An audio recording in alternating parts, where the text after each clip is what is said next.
Welcome to the Curiosity Couch podcast. I'm Erin and I'm super excited to have you join me on this journey of exploration and discovery.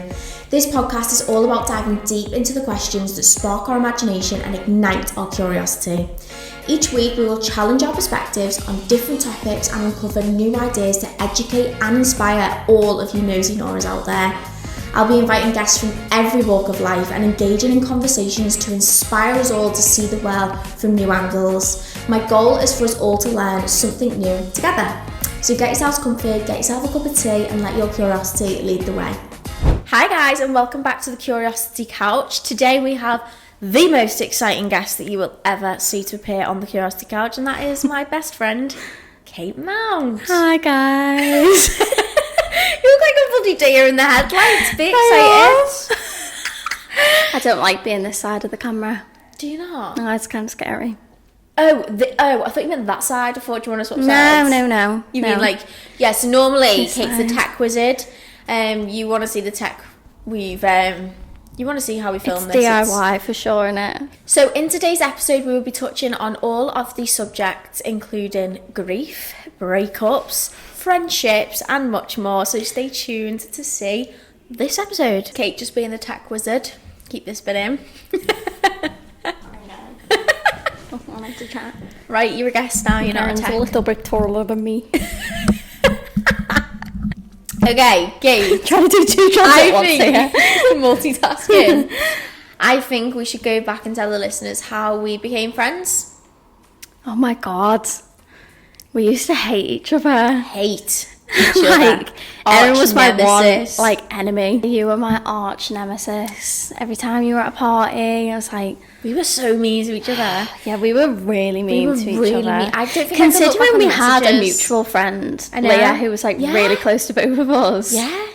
She must have been like, oh, for God's They were sake, my these dark girls. days. Like, do you know when you're in school and everyone's like bitchy and just mean? just horrible people. I dread having kids and sending my kids to school because it is dog eat dog Yeah, it out is. there. Especially now with TikTok and social media, I'd hate it.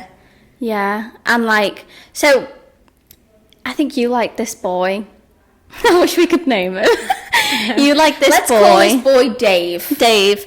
You liked Dave. I then got with Dave. We were like, what, I was 14, I think, when I got... 15 maybe, when I got with Dave. And obviously I was very young. I mean, we weren't really friends. We were just mutual friends before that. Yeah, it was a weird one. And then you said something about streaks. Oh yeah. So they broke up and I started speaking to him, and then out of nowhere I got, do you know Snapchat streaks? I got a streak off Dave and it was Kate in Kate's bedroom saying, And I was Dave like, streaks. Because he was on Streaks. holiday. Do you know when you used to log into people's accounts? Like, that was such an honour to do, wasn't it? And I was like, why the As if he gave me his logins when you'd been speaking to you. I know. The No, cheek. but I think you were back speaking to him and I didn't know. Because we Maybe. were never like speaking. No. I just fancied him. Yeah. And he fancied me, I think. Oh, right. Yeah, and then it was We were Leah's so mean. birthday. She was probably... There was so much she's more in 16. between that though. Yeah, Like, there was a lot. We're not going to get in. no. There was just I doggy would dog never, out there. I would never look back on their messages because I think I'd be highly embarrassed in how we spoke to each other.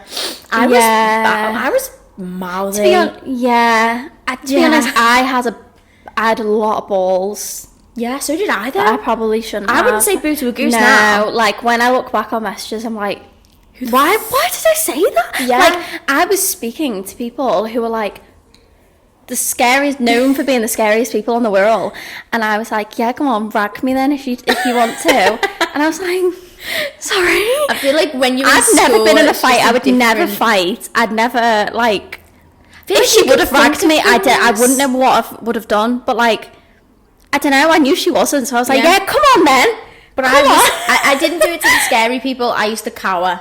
But Yeah. like to people that I knew wouldn't fight me, like you, I gave it the big balls. I had big balls to actually people who would do something. Yeah. I think back to high school and it makes me cringe. Yeah, same. So anyway, it was Leah's birthday. She was probably, what, 16? I think it was a 16th, maybe the 16th, yeah. 17th? No, 16th. I'd just broken up with my third boyfriend. What should we call him? Roger. Yeah, right. Roger. And I'd just broken up with Roger. Which one was that? Yeah.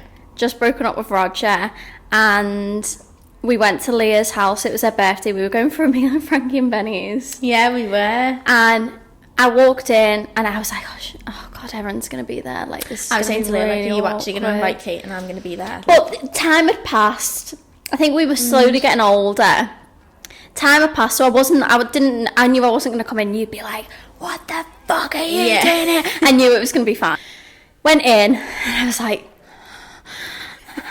no, you were like that, but you were friends with everyone. I wasn't really. Like, you had your whole posse, and I was like, posse makes it sound bitchy. Like, yes, because Lucy and that were probably Lucy, there, weren't Kish, they? everyone like that, they were all like your friends. You were a lone soldier. I was okay with them, but like, we weren't. But Lucy has like had passed with like Grace and that, hadn't she? So what do you mean, Lucy had what? Had passed with like Grace Roberts.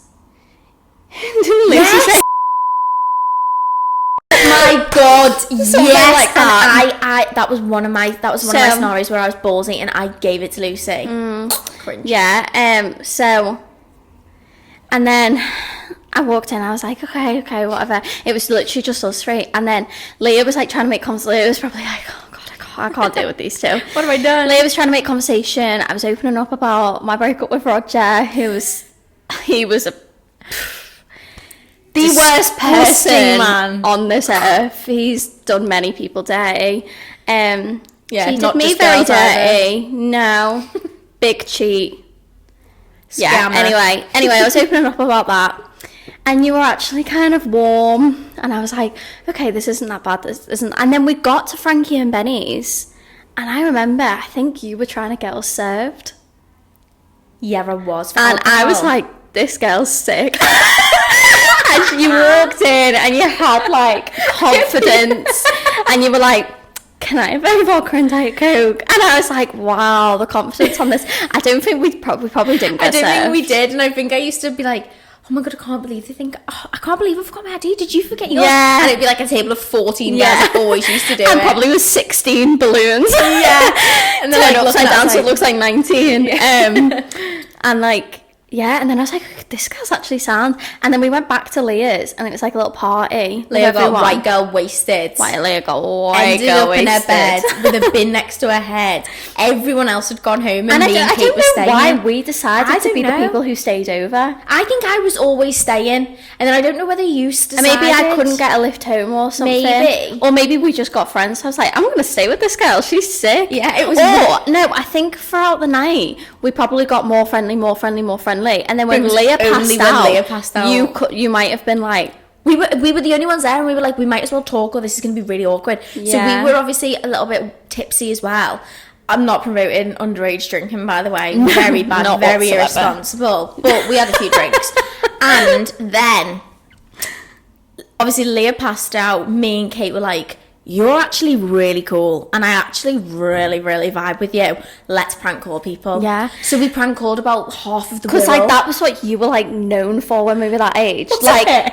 In my eyes, that's what you were known for. It's like you were always on like, I don't know, always seeing you on private stories, and people were like, hi, everyone's prank calling, and mature. Like, yeah, mature. So yeah, we prank called people. I don't know who we prank called, but we probably prank called people that we mutually didn't like. Yeah. And then from then it was literally like inseparable. Yeah. It was like we overnight. We've never fell out, have we? No. Never? It was like overnight success. Overnight success? Seriously. It was like, boom, best friends. And like, Leah was probably like, are you joking? Yeah. Like, yeah, because me and Leah were like inseparable. But it's like with, like, do you know when friends come and go, you've never gone? No, not really. I'm still waiting for it to still leave me. I'm joking. Kid, do not leave me.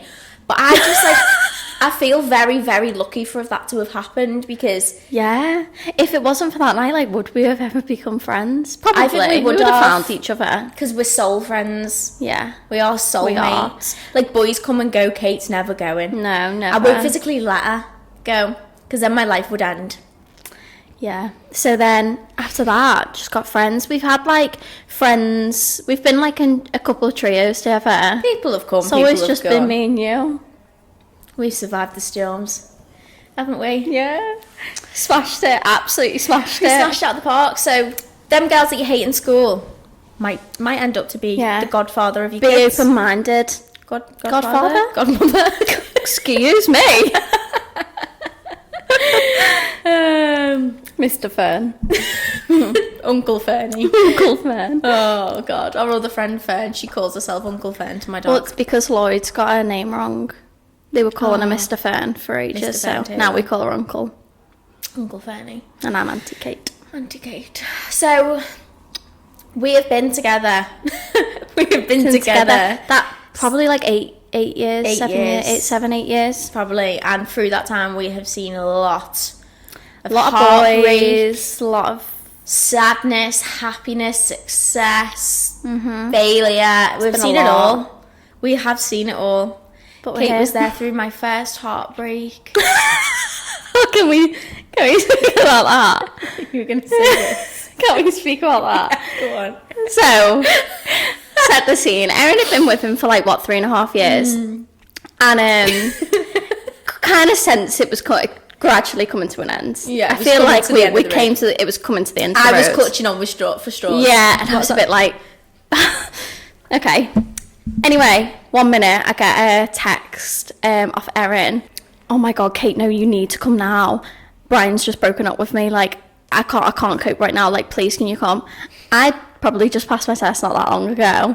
I was like, bye, Mum, Dad. We're right in the car, like, scream around the corner. Everyone was like texting me, like, are you nearly here? I was like, I'm nearly here, I promise, blah, blah. I was like, going as fast, foot to the pedal. And then pulled up, and Erin has stood there, right? I think you were probably in your pajamas, and she was barefoot, right, outside the house on her drive, crying. It was like raining, and she was like crying on her. And I was like, oh fuck, this is really bad. Like slammed on. I was like, get in the car. And I was like, and you were like, he's just left. And it was the funniest thing ever. Why I didn't just put like in my old house, you had to go through the porch where all of the shoes are to get out of the front door. I don't know whether it was like a dramatic Why did effect. you, one, not put shoes on, and why did you, know. two, not wait in the porch?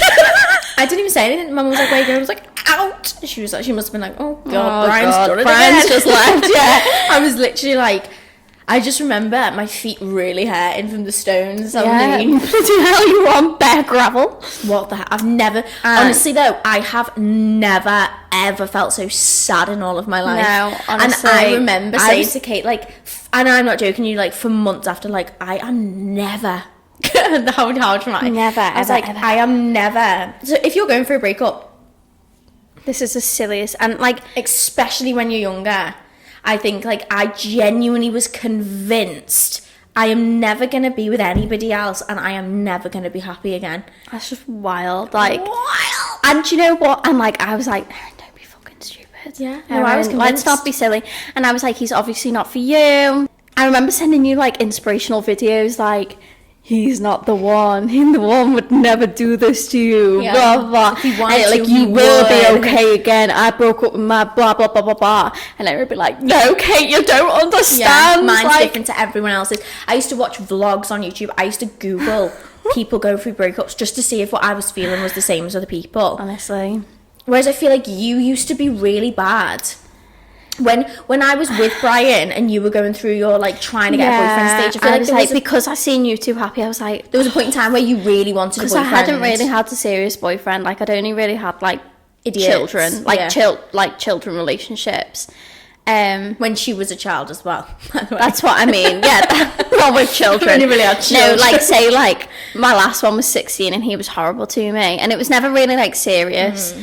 And I was like trying to get a boyfriend, like no one would wife me off. And I But was you like, got so offended. I got so attached upset. to people because I was like, because You'd think you were in love within like a day. I just wanted it so bad. But you're so different now. You are a bad bitch now. I try to be. Yeah, and you were just really dramatic about it.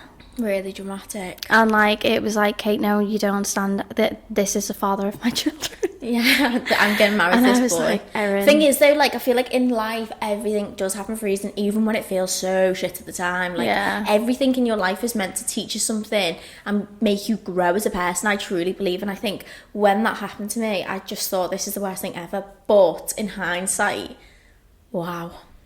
This is the best thing because I would never have been with Owen. Yeah. Do you know what I mean? And look at the fun. So funny. Look at the... And I've probably got so many more stories of you. And I found Owen when I was not looking for a boyfriend. No. And I think that's when you find somebody. Well, that was the same with my ex. Like, as soon as I stopped looking, and I was like, right, I think I need to come to terms. I'm going to be single. Blah, blah, blah, blah. And like, then you pop along.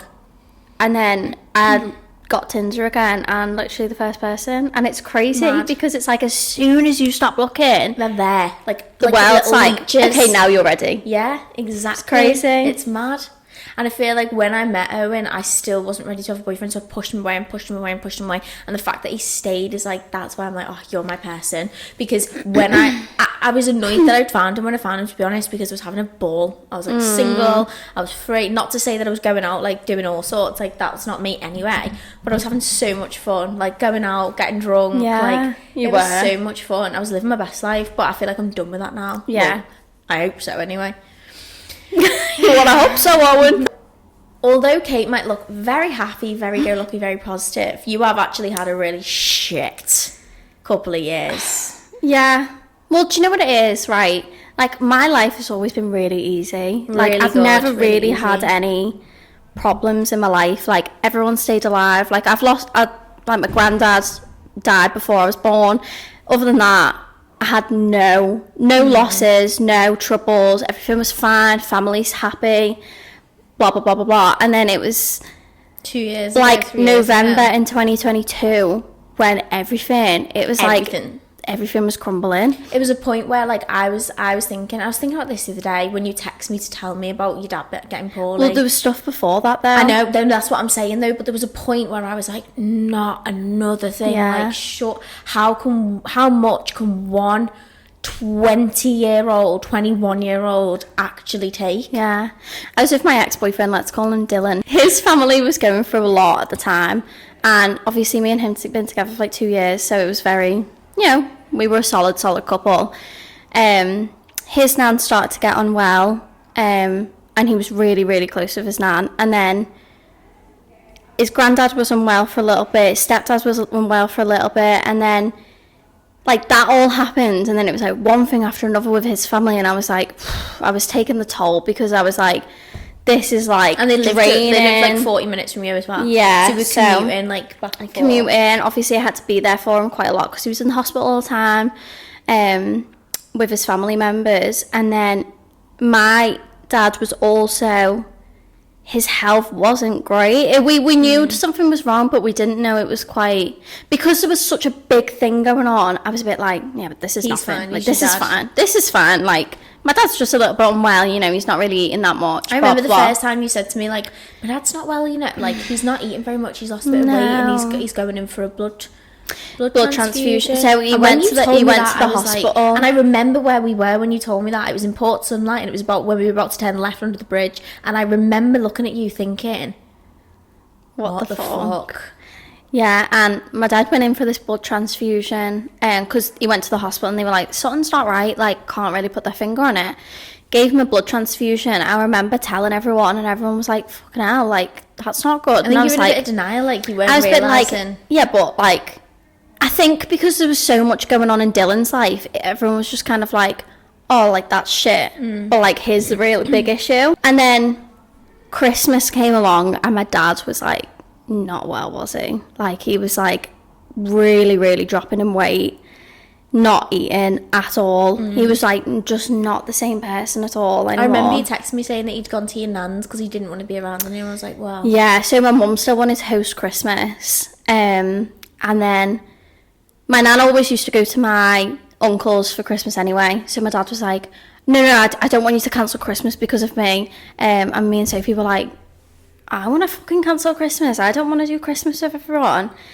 And he was like, no, you need to do Christmas. So he left on Christmas morning and went to my nan's house and sat on his own all day. And it makes me so sad thinking of that. But he went to my nan's house, and I think everyone was like in denial at that point. Like everyone was like, I think I was starting to come to terms with like something's not right, but everyone in my family was trying to like keep energy high. And I remember being at Christmas Eve and everyone was like, yeah, your dad looks better though, like he looked really good this morning. They try and like plaster over it. He looked good because like he'd had a shower and brushed his teeth and put a jumper on. Like he's not good, because we had a ski trip a couple of weeks later and everyone was like holding on to hope that he was going to be there.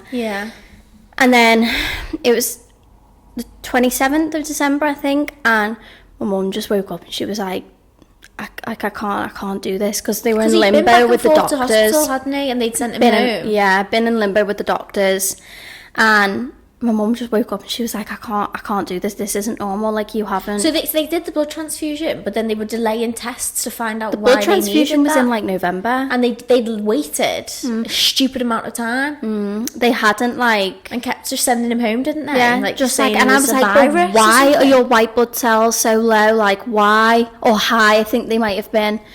I don't know. And it's so hard to push, especially that time of year as well.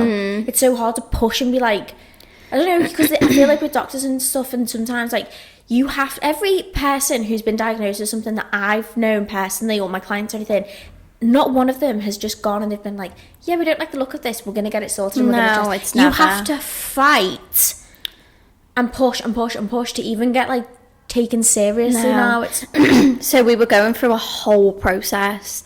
And then it was the 27th, Mum was like, no, this isn't right. I'm not having this. Like, you're so poorly. Dropping weight. He was dropping weight, but his belly was still massive, as if it had been, like, inflated.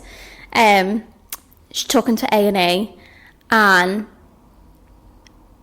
they were just like, why have they not looked into this? Like, why have the doctors not looked into why your blood was so mad? Like, it's crazy. And he ended up staying in hospital for the night, and then the next night, me and Sophie were a bit like, I remember you texted, because I was at my Auntie Susie's. What's going on here? No, she was at mine, and we were all sat there like, God. I was ringing my mum every day, and me and my sister were just staying in, because I wasn't well either. I think I had just like tonsillitis or something. We were staying in every day, and we were like, God, what's going on here? Like, my mum wasn't really giving us many answers that made sense. It kind of felt like, when it you was tell just your like, kids something and you glossing over it. And we were like, but how does that make any sense, Mum? Because blah, blah, blah, blah. And she was like, I don't know, but that's just what the doctor told me. And we'd be like, that's weird. And then he went in for an operation, because they did scans and they said, something's not right, we need to take a look. Put him into operation, and then he came out, and my mum called us and she said they found a tumour in his, I think they said his intestines or something, and it was blocking food going down, which was why he wasn't hungry, but he was constantly bloated. We were like, okay, that kind of makes sense. And they were like, so they've took it out, but they've had to give, did he have the stoma? Yeah, he will have. Mm-hmm. They've had to give him a stoma and another like drainage bag. And we were like, bloody hell. And they said, but, you know, stomas are fully reversible. You know, once it heals, they'll put it right back. Like, he'll be fine. And we were like, right, okay, yeah, all right. And he was in hospital. Like, you thought the tumour was... just a tumour. And they just took it out. And it was fine. And they said, yeah, they took it out. I remember you texting me that, and I said to my mum and my auntie, I was like, oh, they found a tumour. Because I feel like we knew. Yeah. And I was saying to my mum, I was like, this is not right. And I said... they found a tumour and they've taken it out and he's fine. And we were all like, oh, thank God. Yeah. Thank God. Yeah, it was like relief. Because my nan also wasn't well either. And then I went to the hospital probably like in the next couple of days, and I seen him, and it was like he was back to normal because he was on all these drugs. And he was like dead happy, dead like jokey, like, and he was high off all these like morphine. I remember walking in, he'd be like, thanks for coming. And he was in like a really good mood. And I was like, oh my God, like Dad's back. I hadn't had my dad in like a month and a half, like properly. It's like, yes, get in. And then the holiday was on the 7th, and he was like, but he's not going to be better for the holiday. We were like, yeah, I mean, he's just come out of a major operation, whatever. Him and Mum stayed back, went on holiday, and it was like kind of radio silence for my mum when we were on holiday. And then she sent us a picture and she was like, Dad's home, great. And he looked so poorly. Do you remember that picture? Yeah. And he was on the couch and I was like, fucking hell, Dad doesn't look good. I remember, yeah. Considering he's getting better, he doesn't look good. And from what your dad looked like. Yeah. It was like, he doesn't even look the same. It's like a quarter of a man. Different person. We were like, bloody hell, Dad doesn't look good. Got home, on the flight home, and I remember landing in the UK, and my boyfriend at the time, what is it, Dave? Dylan. He was like, look, he was giving me this look, and it was like a you okay? And I was like, why is he looking at me like this? Because we weren't sat next to each other on the flight, and all my family was there, my auntie, my uncle, like my sister, everyone was there. Why is he looking at me like that? Whatever. I went through security and we were at baggage, and my uncle comes up to me and says, Kate, you need to go straight home rather than going to Dylan's after the airport. And I was like, why? And he just said, oh, your nana's not well. And I was like, what do you mean? And he was like, I can't tell you anymore, but your mum's waiting for you. And I flipped. Like, I seen red, and I was like, what do you mean? I was like, what do you mean Nan's not well? What's happened? And they were like, oh, well, your mum doesn't want us to tell you, blah, blah. And I was like, well, tell me right now. And I remember me and my auntie Jenny were talking about this the other day. She said to me, oh, come on, Kate, give your mum some slack. She's just trying her best. And she said to me, that's the first time I've ever seen you angry at me. And I hit the roof. I was like, I am fucking done with all of you. I was like, why do you... Yeah, I flipped, and I was like, do you know what? You can all piss off then. I said, why are you sticking up for her in this situation? Yeah. Stormed off, crying, waiting for my luggage. Because I was like, is my nan dead? Yeah. Is she dying? Is she unwell, or does she just have a cough? Which one is it? Because you've just said she's unwell and told me to go home. And you're not a 3-year-old. Not a 3-year-old. That's what does my head in about stuff like that. What's her mum's waiting? She's going to tell us the whole something. Time, what a lot of people who are experiencing like grief or illness, like a lot of the time, like you go unnoticed. Like I remember how hard it was for you with everyone being like, oh, how's your mum? Yeah. Like, are you looking after your mum? Yeah. You know. And it's like. And this has only just started happening then, and I was already fed up of people being like, cut your mum some slack, come on, Kate, come on. And I was like, no, this isn't right. You can't just tell me my nan's unwell and then make me wait an hour for my baggage. No. Got in the car, we were taking my sister's friend home, and it was like so awkward waiting for this news, because my mum didn't speak up when Molly was in the car. Got home, we were like, come on then, spit it out, which one is it? She was like, your nan's not well in hospital. You know, they've said she probably only has a couple of weeks left. We need to go and see her. I hadn't eaten since like 5 a.m. I was starving. And I was like, fucking hell, burst out crying. Went to the hospital. My nan was there, my dad was there. And she wasn't well. But then we spent all day in the hospital that day. But then she started to perk up a little bit by the end of the day. Went home. And then the next day, woke up, right? And mum comes into my room. She's like, Kate, wait, when you like ready to go up, can you just come downstairs and sit in the living room with us? Like, I need to speak to you. And I was like, well, so Nan's dead already. Went downstairs and sat on the couch. I remember sitting there and I was like, what are these going to say now? Because like, surely Nan's not dead overnight. And she said to me, I can't even remember the exact words, but it was basically like, so obviously, you know, your dad went in for an operation. She said, we didn't tell you the whole truth. And we were like, what do you mean? She was like, so we told you they found a tumour. She was like, they did. They said, but they didn't take it all out. And we were like, okay. And I was like, this isn't going to be good. I can feel it. And then she said, they tried to get it all out, but they said it would have been too dangerous for them to get it all out. So they've done a few more tests and they've told us that he's only got 2 to 3 more months left to live. And I just remember it was like darkness had just consumed us. And I was like, what do you mean? What do you mean my dad's got terminal cancer? And obviously I went over to my dad, and I just remember all 4 of us were just sat there, just like bawling our eyes out. And we were just like, what do you mean? Like what? I remember when you texted me, and I was in Chester, and I was waiting for a lift, and you Snapchatted me, and you were like, Erin, like, how can my life get any worse? Like, my mum's just told me that my dad's got 2 to 3 months left to live. And I was like, I genuinely, I know this sounds really sick, but I thought, what a horrible joke. Do you know what I mean? Like, No. what the and then I was like, I read it again, and I was like, I can't. What you even say? I was thinking about this weirdly about 3 nights ago, and it's like the fact that I don't know, like, even though I've not lived it at all, the whole thing is so insane and blurry that it's like, how are we? I don't know, like, how is this even real? And how was it so long ago? I know. And then, like, it was just like survival mode from there. And I was like, okay.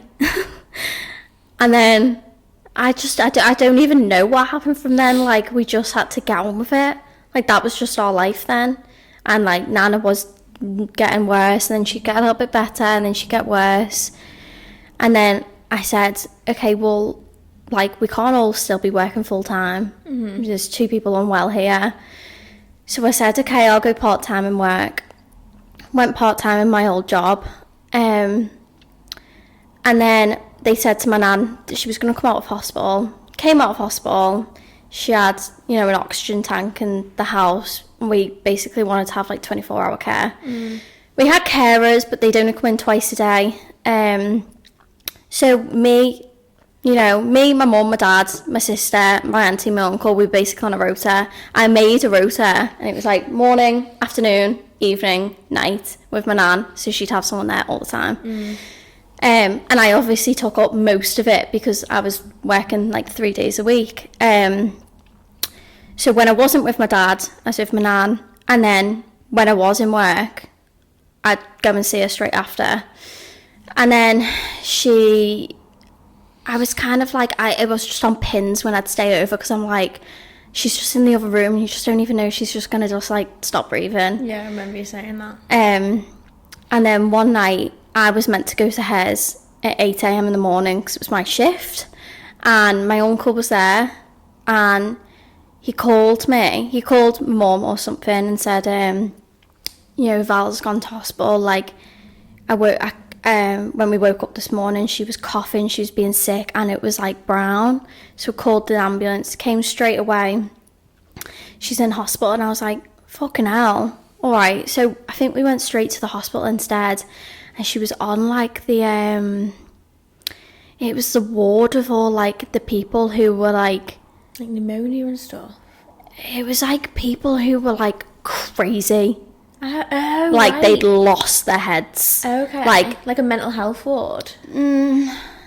Yeah, kind of. What do they call it? They were being aggressive to it was like old person delusion, something. That sort of thing. Yeah, it was to do with old people. It was basically when they like lost their minds. They were like hitting the nurses, squaring up to the nurses, stealing each other's stuff. And there was my nan, because there was no room in the respiratory ward. And I couldn't hack going in there. Like, it was just, I couldn't hack it. Like, that was too much. It was fine in the other wards, but I was like, that I just could not hack. And every time I went in there, I was like, this is not going to be much longer. Like, there's not, 'cause she was just completely unresponsive. Yeah. And every time I'd go home crying, the doctors were all like, what's up? And I was like, I just can't deal with it. And then, this is actually a bit of a funny story. I woke up in the middle of the night, and it was like 5 a.m. Mum and Dad were rustling about, and I was like, oh, it's weird, they're up. Whatever, went back to sleep. And then I got up probably about 8, and I went into my dad's room, and my mum was in the shower, and I said, Dad, like, why were you up so early? Like what was all the fuss? And he just went, your nan's dead. And I went, what? That's not funny, Dad. Style. That's not funny, Dad. And he just burst out crying. He was like, I didn't know how to tell you. I was waiting for your mum to get out of the shower so she could tell you. I was like, okay. Fuck. I was like, oh, okay. It's just the fucking craziest thing ever. That is so your dad. And then she passed away, and that was in March-ish. Mm-hmm. And then it was, because you were supposed to come to. So we had a trip booked, Portugal, girls trip. Me, my mum, my auntie, and Kate. And it was only it wasn't long before, and you said, I'm not gonna come. No. Something just, and me and my mum and our auntie, we were all like, there's something just doesn't feel right that you were gonna come. Obviously I wanted it to come, but I was like, I had a gut feeling. Yeah. And it was we landed in the night time, and by 10 a.m. you text me and said, she's gone. Yeah. And I was like, and I just imagine if you were in Portugal and you couldn't get home and your nan's just passed away. No, there's just no way. Horrendous.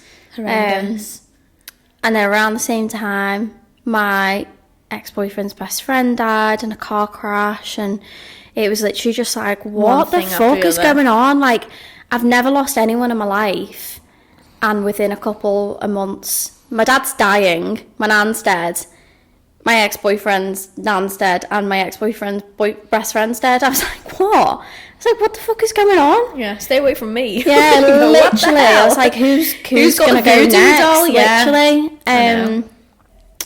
And then and my dad started chemo, and then he was doing well. He had 6 sets of chemo. I would go with him every other Monday, and he had it, and he was getting better, wasn't he? Mm-hmm. He was had a bad week with chemo, and then had a good week, and then it shrunk, didn't it? It shrunk. They got it down, and it was doing really better. He was his normal self, sort of again. I was like, okay, we might have him for quite a lot longer now.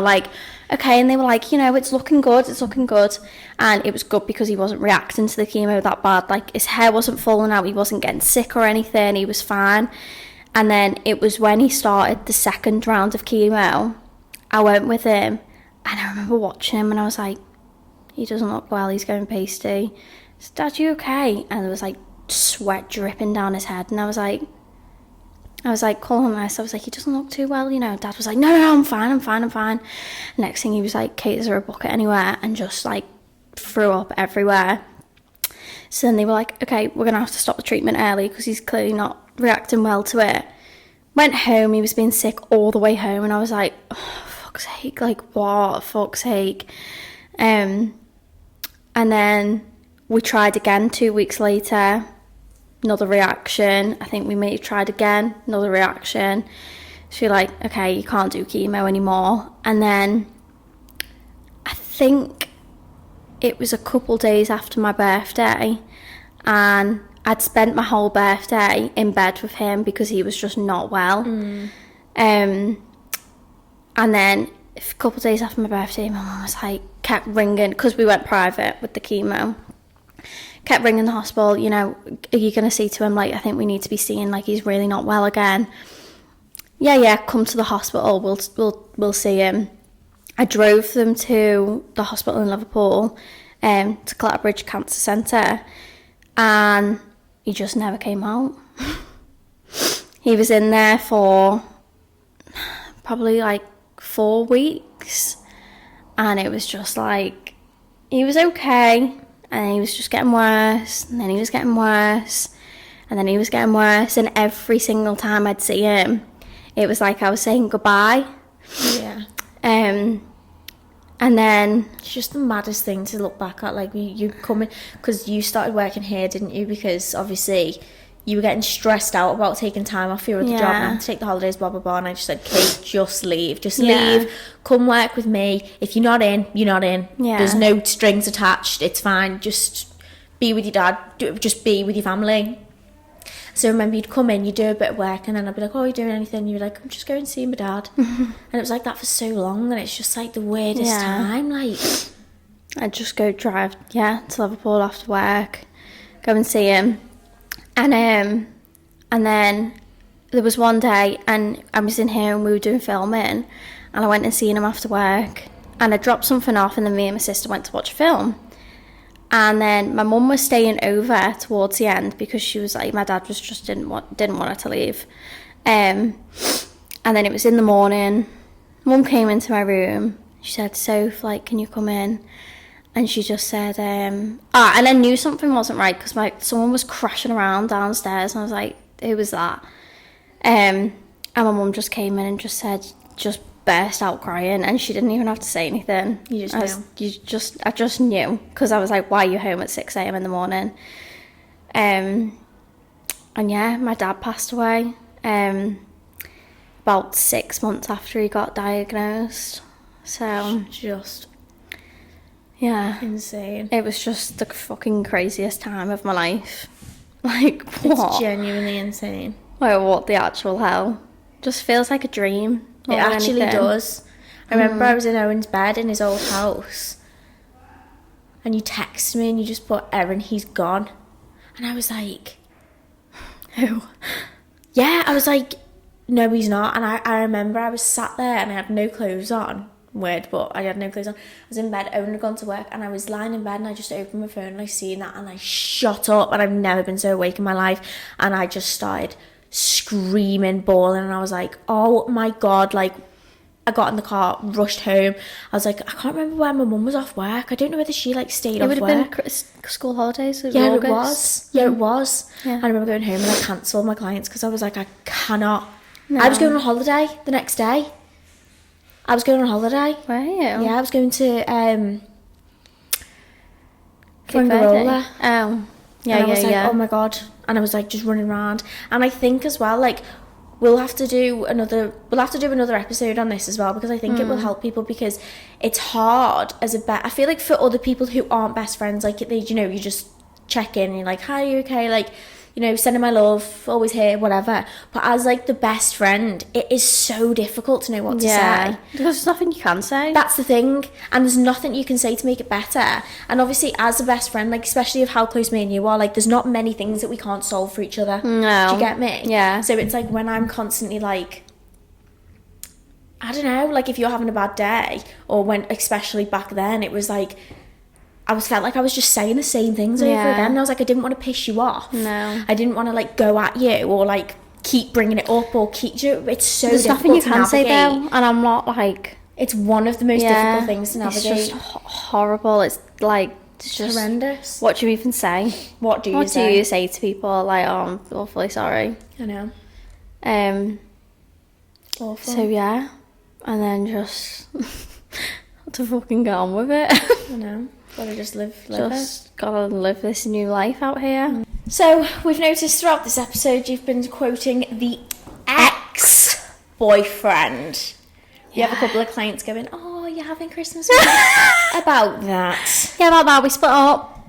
And then like, oh, it was the same with your dad, wasn't it? Like, people were like, how's your dad? The worst. Yeah, about that. Yeah, how's your dad doing? Especially because you're working here, like you're seeing clients all day, every there day. Was like 10 clients in a day. And it's like explaining the stories, training for you. Especially. So now I'm just like, yeah, it's fine, it's all right, it's whatever. I ended up with him, kicked him to the curb. It is what it is. All the clients are like, oh my God, I thought you broke up with him. I'm like, no. But you're happy, you're thriving. It's okay, it's all right. We're thriving. What's meant to be will be. Exactly. And what's meant to for you will not pass you by. The most important thing is that I didn't stand outside in the rain waiting for Aaron to come and pick me up afterwards. Yeah, we're all right, love. And I do actually believe I'm going to be happy again. Yeah, but do you want to actually touch on that, like how you've said to me, like how you've dealt with the breakup, because you have dealt with this so much better than I've dealt. I said his name, we can bleep that out. I think because I watched you go through a breakup, it doesn't actually bother me. Like, no, that's mean. It does bother me. It has bothered me. Obviously. But it's more just like, I know it's not the end of the world. And even after my dad died, like when me and Dylan were still together, I was saying to you, like, if he left me, I know I'd be fine, because... Yeah. You can't lose anyone. Worse, because my dad was everything to me in my life. Like, he was just like... So my bestest friend. And goes. My bestest friend, he did everything for me. Like, he was like the rock. Mm-hmm. So, like, I was like, if anyone else leaves, it's kind of like, This is about except me. It's kind of, obviously not you.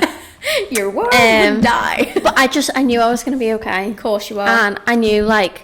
And do you know what I think as well about, like, from me going through that such a dark time when I broke up with him, I don't know, like, if Owen left me tomorrow, I would be devastated, don't get me wrong, but having that friendship and support, I know that I could get through anything because I have you. Yeah, do you know what I mean? Yeah. Like, even though Kate is so annoying, because, like, with me, when I'm feeling something, unless it's, like, to do with, like, my granddad, which I'm not going into that now, Jesus Christ, this episode Don't have time for that. But things like that I don't speak about because it's, like, hard to, I don't know, I don't like to come to terms with it a little bit. I'm still in a little bit of denial about that sort of situation. But with, like, how I'm feeling, if I'm anxious some days, if I'm this and that, I'm like, I feel like this. I'm really sad because Owen's done this. Or, that's never happened, but you know what I mean? Mm-hmm. Whereas you, fucking hell, getting Kate's feelings out is like blood out of a stone. You're like, you okay? She's like, yeah. A lot of trauma. Are you okay? Yeah. Are you okay? Even when my dad was dying in hospital, I was still telling people I was fine. Yeah, he's fine. It's all going fine. And then I think that's why people are shocked. Yeah. Everyone's always like, oh my God. Like, oh, it's fine. It's like, Kate looks amazing. And I just say, yeah, she's fine. And then when people say, she's fine. Was it a mutual breakup? I'm like, yeah. Yeah. She broke up with him. Yeah. Yeah, it just wasn't filling it. It wasn't filling the shoes. I think because I've got to see so many people all the time, I just kind of get on with it. Yeah, that must be draining though. It is draining. But, like, even when my dad was dying, I only really felt it on my own. Mm-hmm. Like, I would only really, like, break down and that on my own. Mm-hmm. And I think it's because, like, in my family, like, you've just got to get on with things. Yeah. There's no time. I feel like you're the glue for a lot of people. Yeah, I feel like possibly you are. Be. Like, you're like, I don't know, you're the glue. Thanks. Because if you crashed and burned, I'd be fucked. The whole world would be fucked. I'd be in a bad place. Would this be here? No. Would this mic be on the... Maybe the mic would be the right way around, but that's for another... But how are you navigating the holidays, Christmas, losing the two male figures in your life? Because obviously you've got just a girl household, but you were most like your dad. Yeah. With everything. Yeah. Your dad was the person you went to. Yeah. And if it wasn't your dad, it was Dylan. Yeah. Now you've not got them. How are you... What advice would you give to somebody who's sat in the same situation, watching this podcast now, thinking, oh my God, this is me, like, and I can't get out of bed, I cannot function, thinking about Christmas, thinking about birthdays, anything like that. How would you suggest, and how are you coping, but how would you also suggest advice to them to kind of get through it? I think... the first one's hard. Last year, I didn't want to celebrate Christmas. I was like, can you all fuck off with your fucking house? Yeah, what are you doing here? I was like, Nothing.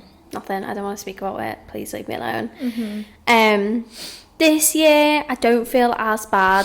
I feel like you are in a good spirit this year. I feel in a good spirit. I'm more like, okay, maybe Christmas isn't to blame. Do you know what? I think it was because...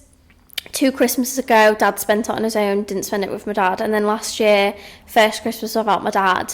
So then this year, it's kind of like, okay, I think we need to start making the most of it now. Because, like, even in my house, like, we didn't put any decorations up last year, or really the year before. This year, we're actually making an effort. I think I'm starting to find my feet of making plans with people. I honestly, in the weirdest way... I don't know how you're going to take this. I genuinely think you going through this breakup, as shit as it is the best thing that's happened to you. Yeah. Because I feel like when you were with Dylan, if it was this time of the year now, I feel like your plans would be being with him. Yeah. Or being at home with him. Yeah. Watching not going out, whereas I feel like you're going out even though you don't feel like it, like you're going out loads more than you would, so you're having fun. Yeah. Like, you've said, like, I think a really good thing as well is, like, you said you're going to try and, like, live your life. Yeah. And say yes to everything. Yeah, now my biggest pact is going to be to say no to nothing. Yeah, exactly. Like, anytime anyone says, do you want to go out or do you want to go on holiday, or yes. Yeah, just yes. Because, I can't afford it? Yes. Yes. Credit card? Yes. Do you want another loan? Yes. I'm joking. don't condone getting in debt. I'm not in debt.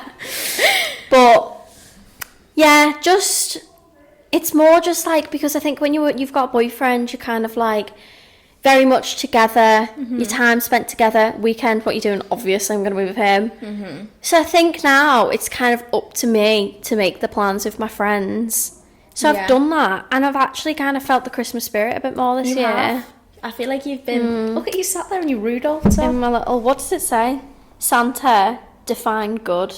Dear Santa, define good. Kate Mount. So my biggest piece of advice would be just to feel what you're feeling. Yes. Don't try and hide it. Because I used to say to you when you were going through it, you'd try to act dead strong and be like, I have to. Some days you'd be like, no, I'm trying to keep busy, I'm trying to do this. And I said to you, like, yes, you need to keep yourself busy. Yeah. Yes, you need to push yourself to get out of bed and to motivate yourself and do things that make you feel good. But also, I think it's really important for you to have days where you are in bed, you're sobbing your heart out, and you let your emotions... You've just got to come out. And I do that now. Like, I'll have days where I don't want to get off the couch. Just and not let feel it. guilty about just that. Let it. As long as that's not weeks on weeks on weeks and you're really letting yourself get into a hole. Everyone grieves. Well, I can't personally. You know, I've only ever lost one person in my life and I was young.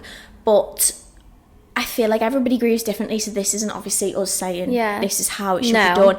But I think it's important to not let yourself rot away and stay in the house and stay in your bed for weeks on end. However, it's very okay, and you shouldn't feel guilty about staying in your bed in your pajamas, not showering, not brushing your teeth, and just grieving. Yeah. And that's what you struggle to do sometimes, is you'd constantly be like, do you know what I think? I think my advice to people is like, just don't compare yourself to people who aren't going through that. Yes. Like, because I would be like, well, everyone else is doing that. So like, no one else has days on the couch where they just don't want to do anything. So I'd be like, oh, I need to get up. And the thing is, I think the more time goes on, the more guilty you feel. Yeah. Because everybody else's lives just keep ticking. It's and the it's worst not thing like ever when you've lost someone. Yeah, because it's not like your life stands still. You're going to be stood in this position forever. It's crazy that the world keeps spinning. Like, people keep saying, oh yeah, but the world keeps like,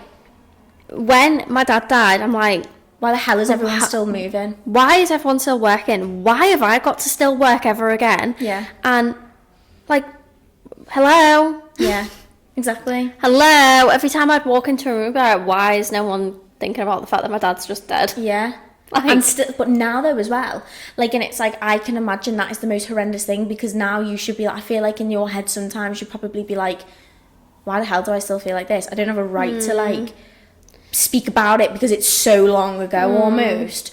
But for you and for me as well with you, it's always, it's always okay. Yeah. No matter if it's in 20 years time and you have a day where you're like, fuck me, I am on the bones of my arse, I am the worst I've ever felt, that's okay. You can't put a time limit on grief, and your friends should know that as well. Yeah.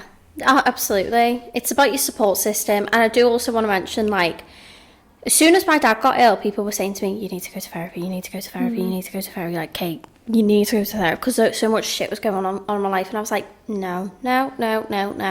Tried to phone a therapist one day. They called me back. I had that conversation, booked the thing, cancelled it, never went. And then it was only after Christmas, I think in February, when I thought, I think I'm ready now. And so if you don't feel like you want to go to therapy, don't go to therapy. I said that to you though, because you were so much pressure from people. And I remember we were sat down, I think we were sat up here, and you were like, I think your mum got private therapy with work or something. Yeah. And I said to you, like, I don't think you should do this now. I think you need to wait. You do it the pace that you want to do it. And I said, when you feel like, okay, it's the time, then do it. Don't just go.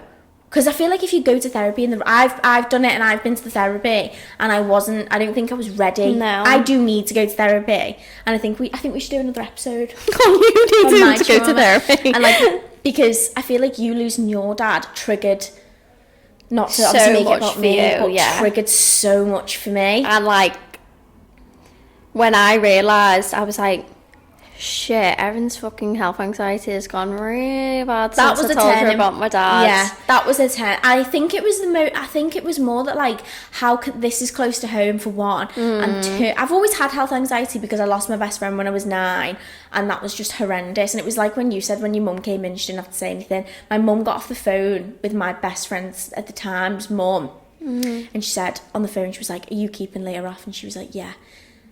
And I overheard that conversation, and they didn't say anything. They didn't say his name. She got off the phone, and I was only 9. And I looked at my mum and went, "Elliot's died, hasn't he?"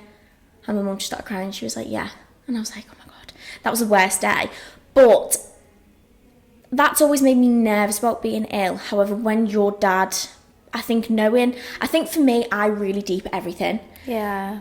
And knowing that was just going on, and like thinking, like, how long has that been happening for? Like, is there something going on in my body? Is there something going on in my dad's body, my mum's body? Like, I think it all the time. Your health anxiety for other people went off the roof. Bad. Really, like, because I looked at you, and I know, like, this is another thing which you hate people saying to you, is like, "You're so strong," because you have to be strong. I still fucking However, hate it. you are. If anyone strong. knows me, don't text me saying you're so strong. I will blank you. She will. I don't like. It's like a trigger word for me. Yeah. But the way you have handled it is admirable, if that's the word. That's better than saying you're strong. You're admirable, right? Yeah. And I remember looking at you and thinking, like, you weren't coping, but you were marching through it, and you were thinking, I don't know, like, I just remember thinking, I cannot go through that. And like, I think the thought for me is, like, one day inevitably I'm going to have to lose somebody. I cannot fathom that. Yeah. Like, it chokes me up, because I'm like, I can't go through that. Yeah. I don't know how I'd get through that.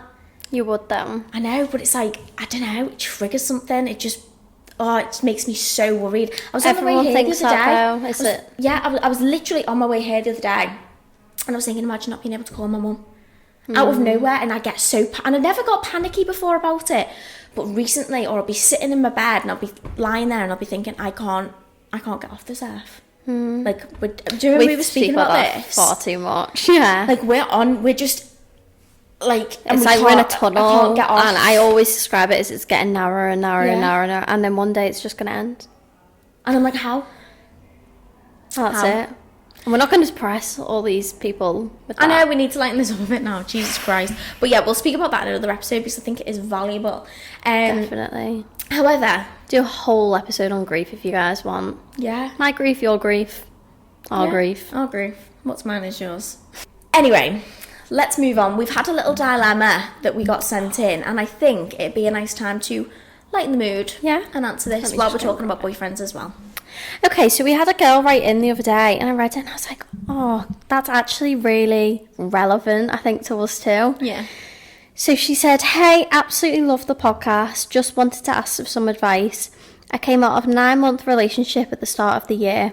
It was my first proper relationship, so I was in pieces. Erin knows that. However, it was a blessing in disguise as I met my current boyfriend. He's absolutely amazing, treats me like a princess, and only wants the best for me. However, I struggle a lot with overthinking and anxiety. I get overwhelmed and overstimulated a lot. If something goes wrong, I do also get in my own head about it and get very frustrated with everything.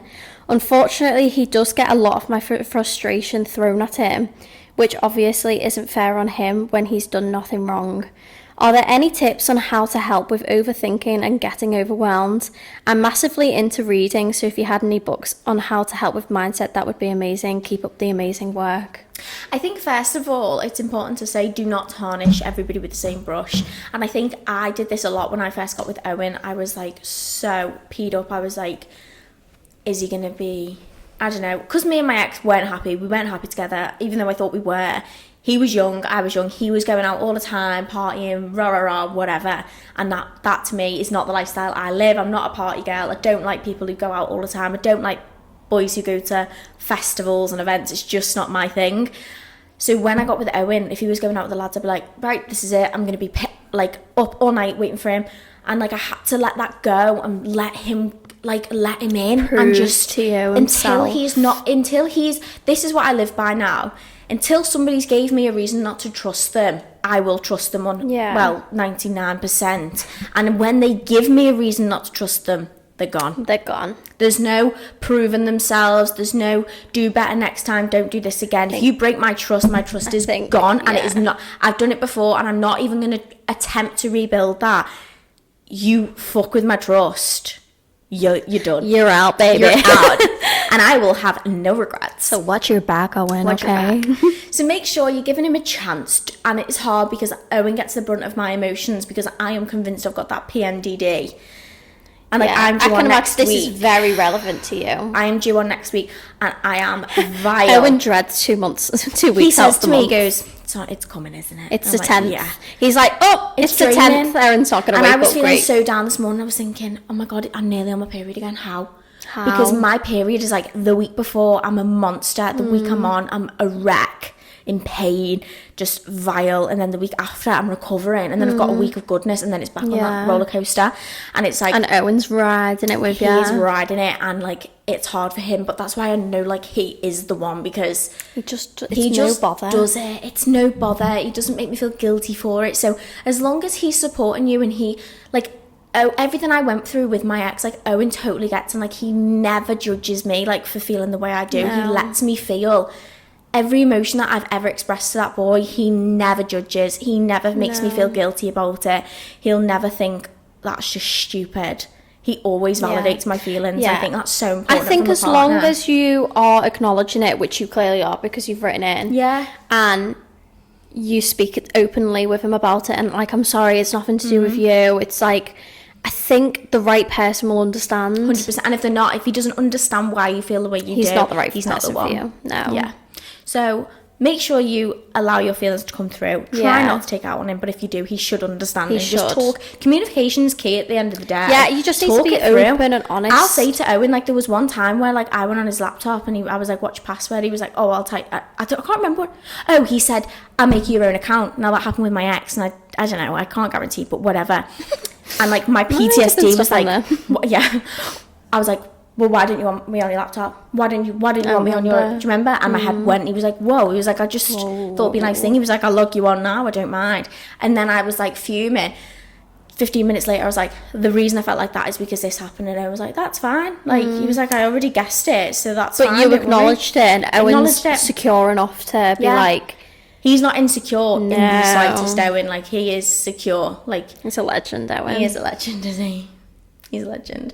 So yeah, make sure you're allowing yourself to feel the way you feel, and make sure you're not being judged for how you feel. And that's about it, isn't it? Yeah, I think so. Well, I've loved having you on the pod, my Kate, my kitty loved cat. Being here. I'm always here, but you just never see me. Yeah. You might hear me in the background, actually. Yeah, just a little foghorn. Or crash bang wallet. Yeah. Kate's fell again. Lights are off, the camera's down. Yeah. So I think this is going to round off today's podcast. I hope you've loved today's episode. Maybe I think we've reached some topics today that we can make new episodes from. 100%. So if anyone wants us to speak about anything further, we should have a series for our episodes let us together. know. Yeah. Let's Kate and Erin and Kate. Take on the world. Take on the world. This is a separate podcast now. No, you're going to have to make another one. Yeah. She's like, no. Fucking hell, not again. But that's going to round off today's episode. Thank you so much for listening, guys. Yes. You'll be seeing lots more of Kate. And hearing. Yeah.